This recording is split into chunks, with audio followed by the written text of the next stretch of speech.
Bismillahirrahmanirrahim. Assalamualaikum warahmatullahi wabarakatuh. Oke, saat ini kita akan membahas materi persiapan untuk PAS semester ganjil ya. Materi yang akan dibahas adalah tentang persamaan trigonometri dan rumus-rumus trigonometri yang sebelumnya sudah pernah kita pelajari tentunya. Untuk untuk persamaan trigonometri umumnya itu ya, rumus umumnya itu ada seperti ini. Kalau intinya kita harus buat dia menjadi bentuk trigonometri yang sama dulu gitu ya. Sin sama dengan sin, cos sama dengan cos, tan sama dengan tan. Kalau belum sama gimana? Harus disamakan dulu. Entah kita gunakan relasi, entah kita gunakan rumus trigonometri seperti itu. Yang penting harus sama dulu, sin dengan sin, cos dengan cos, tan dengan tan. Lalu kalau semuanya sudah sama, kita baru bisa bentuk samakan mereka gitu ya, samakan sudut-sudut mereka. Di sini ada x dan alfa, berarti maksudnya adalah yang satu itu sudutnya dalam variabel x dan yang satunya lagi itu ada besarannya gitu ya. Nah, untuk mengetahui nilai besarannya di sini kita tujuannya itu adalah untuk mencari besarnya si x gitu, untuk mencari himpunan penyelesaian dari X. Nah, untuk persamaan yang sin, maka kemungkinan X-nya itu ada dua, yaitu X1 sama dengan alfa ditambah K kali 360 derajat atau 180 dikurang alfa ditambah K kali 360 derajat. Kalau misalnya kita ingat sin di kuadran 1 dan 2 ya, 1 dan 2 itu bernilai positif ya. Untuk trigonometri sin di kuadran 1 dan 2 bernilai positif. Untuk yang kuadran 1 dia itu bernilai alfa saja gitu ya, bernilai besaran sudutnya saja. Untuk yang di kuadran 2 kita gunakan relasi 180 dikurang alfa gitu ya. Kalau misalnya kalian ingat relasi trigonometri ketika kita gunakan sudut horizontal ya 180 atau 360 ditambah atau dikurang, maka dia tidak akan mengubah nilai trigonometrinya, sehingga kita bisa gunakan sudut 180 derajat dikurang atau ditambah alfa untuk merelasikan suatu trigonometri. Jadi X-nya itu kita bisa cari alfa atau 180 dikurang alfa, lalu ditambah dengan K kali 360. K kali 360, kenapa K kali 360 ini menunjukkan satu putaran untuk sin, seperti itu ya, satu putaran untuk sin, satu periodenya sin, kayak gitu. Nah, untuk yang cos, kalau yang cos itu dia sama, yang pertama alfa ditambah K kali 360, yang kedua itu adalah min alfa. Min alfa itu maksudnya adalah di 0 kurang alfa gitu ya, 0 dikurang alfa sama dengan min alfa. Nah, kenapa pakainya 0 dikurang alfa atau negatif alfa? Karena cos itu bernilai positif di kuadran 1 dan 2 gitu ya, di kuadran 1 dan 1 dan 4. Nah, di kuadran 1 itu dia alfa saja, di kuadran 4 itu kita pakainya yang negatif alfa atau 0 dikurang alfa.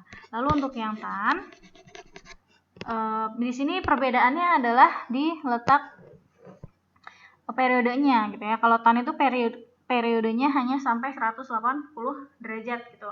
Jadi kalau misalnya kalian ingat grafiknya, sebelumnya juga Miss Sigma sudah sampaikan gitu ya tentang trigonometri tangen, tentang grafik trigonometri tangen, dia periodenya adalah 180 derajat. Nah, seperti itu. Jadi dari situ nanti kita bisa temukan banyaknya macam-macam penyelesaian si X kayak gitu. Nah, kemudian untuk bentuk yang dia nggak sama gitu ya, yang satu cos, yang satu sin, atau cos X dan sin X yang memiliki koefisien yang berbeda. Kalau koefisiennya berbeda berarti kita nggak bisa buat dia menjadi suatu tidak bisa kita relasikan gitu ya.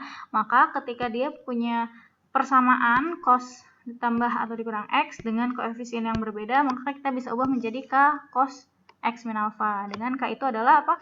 A kuadrat, akar dari A kuadrat ditambah B kuadrat, dan untuk alfanya ya kita cari dengan nilai tan. Tan alfa sama dengan B per A, kayak gitu. Nah, kemudian kita juga harus ingat untuk bentuk seperti ini kita harus cek A dan B-nya. Kalau misalnya A-nya positif, B-nya positif, A itu tadi koefisien dari cos ya, B itu koefisien dari sin. Nah, A dan B positif berarti sin dan cos positif. Kalau cos dan sin positif itu berarti dia ada di kuadran 1. Kemudian kalau A-nya negatif, B-nya positif, A-nya negatif, B-nya positif, cos-nya negatif, B-nya sin-nya positif, cos-nya negatif, sin-nya positif, berarti ada di kuadran 2 ya. Kalau misalnya kalian lupa, di sini Miss menggambarkan kuadran 1, kuadran 2, kuadran 3, dan kuadran 4. Di sini yang positif semua ya. Di kuadran 1 yang positif itu semua. Di kuadran 2 yang positif itu sin. Di kuadran 3 yang positif itu tan. Dan di kuadran 4 yang positif itu cos ya. Sisanya negatif. Ya. Di kuadran 1 semua, kuadran 2 sin, kuadran 3 tan, kuadran 4 cos. Nah, sekarang kita cek selanjutnya ya. Kalau misalnya A itu berarti tadi apa? Cos. Cosnya negatif, B-nya negatif. B itu apa tadi? Sin. Cosnya negatif, sinnya negatif. Berarti dia ada di kuadran 3. Gitu ya. Kemudian kalau A-nya positif, B-nya negatif. A itu tadi cos ya. Cosnya positif, B-nya itu sin. Sinnya negatif. Maka A-nya positif, sinnya negatif, dia ada di kuadran 4. Seperti itu untuk menentukan apa? Untuk menentukan nanti si alfanya ini ya, alfanya ini berada di kuadran berapa ya? Kuadran 1 kah atau 2 kah atau 3 kah atau 4 kah? Seperti itu. Selanjutnya adalah ini identitas trigonometri yang kalian sudah kalian pelajari sebelumnya, dan kalian ini menjadi patokan kita ya dalam menentukan persamaan-persamaan trigonometri. Oke. Yang utamanya itu ada di sini ya, sin kuadrat X ditambah cos kuadrat X sama dengan 1. Nah, ini X-nya mengikuti ya, kalau misalnya dia 2X, ini juga 2X boleh gitu. Yang penting dia sama, antara cos dan sin sudutnya sama. Begitu juga sebelumnya Messi mau ulang, begitu juga kalau yang di persamaan ini. Kalau misalnya tadi cos X, sin X, nah berarti dia sudutnya sama kan, baru boleh. Tapi kalau berbeda dia nggak bisa. Kalau misalnya ini sama, walaupun bentuknya nggak cuma tunggal X doang gitu ya, misal 2X plus berapa derajat, nah itu tetap boleh. Kemudian utama dari identitas trigonometri adalah rumus yang ini ya, sin kuadrat X ditambah cos kuadrat X sama dengan 1. Lalu persamaan trigonometri yang berikutnya, yang sebelumnya kan yang sederhana, yang basic ya. Lalu yang kedua itu adalah diubah menjadi cos X min alpha. Nah, lalu yang ketiga itu adalah kita ubah menjadi bentuk kuadrat. Nah, kalau bentuk kuadrat gimana? Ya, berarti bentuk variabel ini X yang ada di sini ini adalah bentuknya trigonometri. Nah, cara penyelesaiannya adalah kita misalkan sehingga dia menjadi bentuk persamaan kuadrat. Misal bentuknya gini. A cos kuadrat X ditambah B cos X ditambah C sama dengan 0. Nah, di sini kan bentuknya cos kuadrat, ada cos gitu kan. Nah, ini kita bisa misalkan cos X-nya itu kita misalkan P. Nah, maka kita bentuk persamaannya itu adalah AP ditambah AP kuadrat ditambah BP ditambah C sama dengan 0. ABC di sini nanti berupa angka ya. Lalu setelah itu kita selesaikan bentuk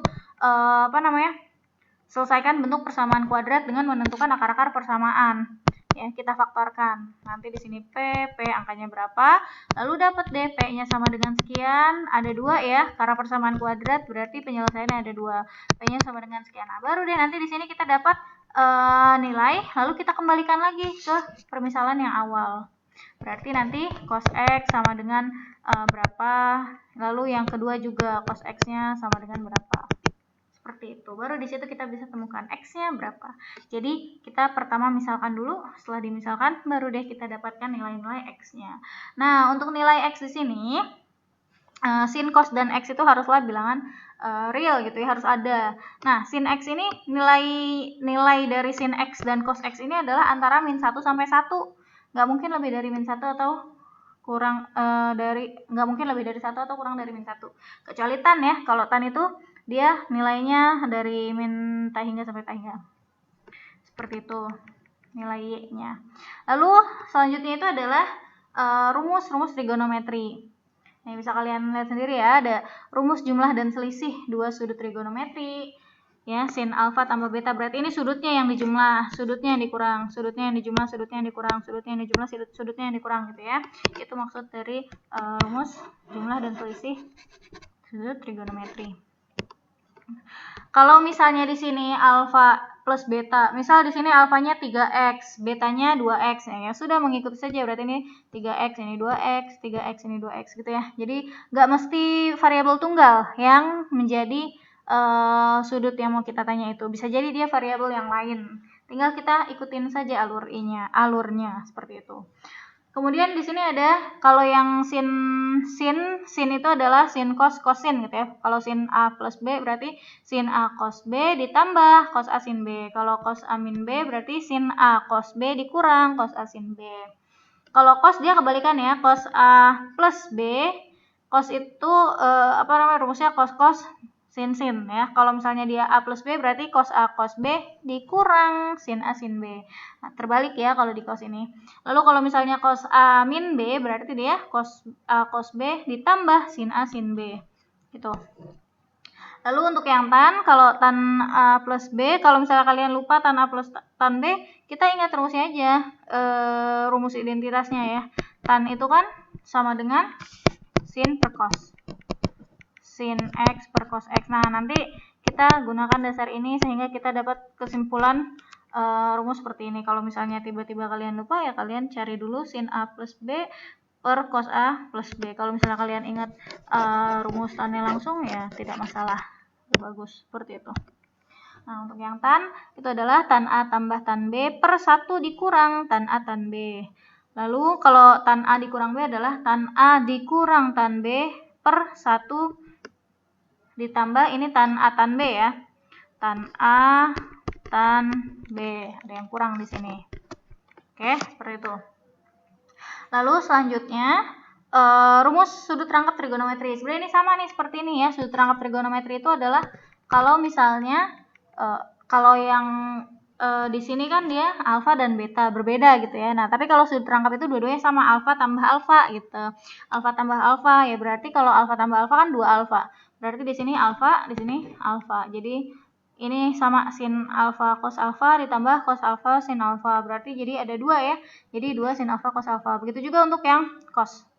Nah, untuk yang cos ini ketika kita substitusi di sini betanya kita ubah jadi alfa juga gitu ya. Berarti ini jadi cos 2 alfa sama dengan cos alfa berarti cos kuadrat alfa dikurang sin alfa atau sin kuadrat alfa. Nah, dengan mengaplikasikan identitas cos kuadrat alfa dikurang sin kuadrat alfa, maka cos identitasnya itu adalah cos kuadrat alfa ditambah sin kuadrat alfa sama dengan alfa sama dengan 1 ya. Alfa sama dengan 1. Nah, itu kita dengan mengaplikasikan identitas ini, maka kita bisa dapatkan 2 persamaan yang lain. 1 dikurang 2 sin kuadrat alfa atau min 1 ditambah 2 cos kuadrat alfa. Nah, nih ingat-ingat bentuk rumus-rumus yang cos ini. Begitu juga dengan yang tan. Jadi kalau misalnya tan 2 alfa berarti di sini alfa tambah alfa. Ini tinggal diubah deh, berarti tan alfa ditambah tan alfa dibagi 1 dikurang tan alfa kali tan alfa. Jadi 2 tan alfa per 1 dikurang tan kuadrat alfa.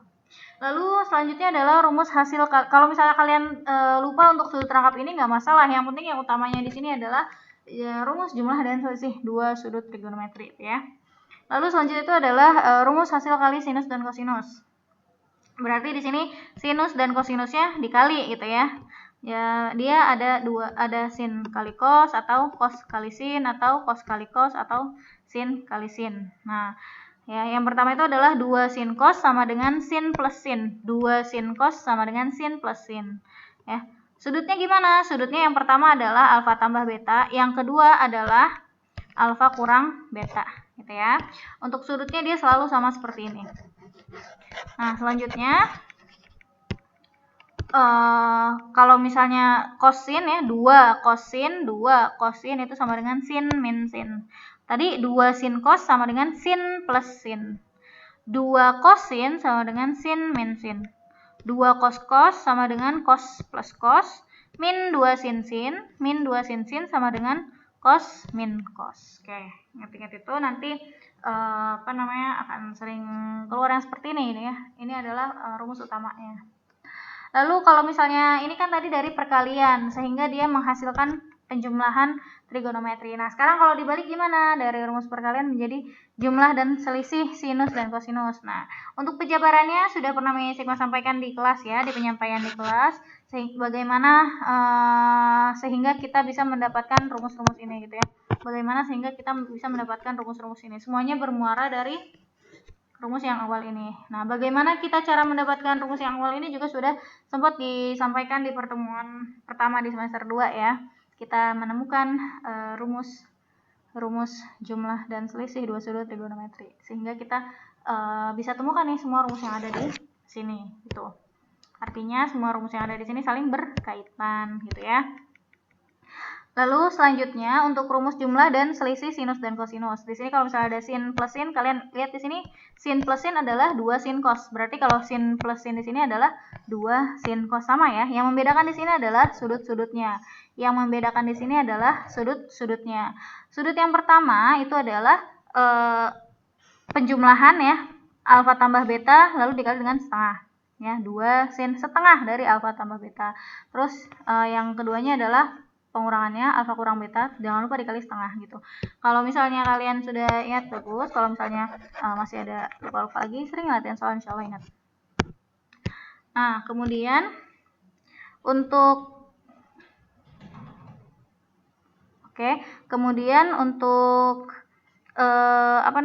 kalian ingat nih ya, jadi kalau misalnya dari penjumlahan ke perkalian, tadi kan sin plus sin dia menjadi 2, dia ada pengaliknya 2, lalu sudutnya dibagi dengan setengah gitu ya. Kalau yang tadi perkalian trigonometri dia menjadi penjumlahan, sudutnya hanya dijumlah atau diselisih saja ya. Dia hanya dijumlah atau diselisih saja. Tapi kalau dari penjumlahan ke perkalian, dia sudutnya selain dijumlah atau diselisih itu juga dibagi 2. Lalu di depannya juga kita kasih pengali 2. Seperti itu. Itu berlaku untuk semuanya. Nah, untuk yang trigonometri berikutnya tinggal mengikuti saja.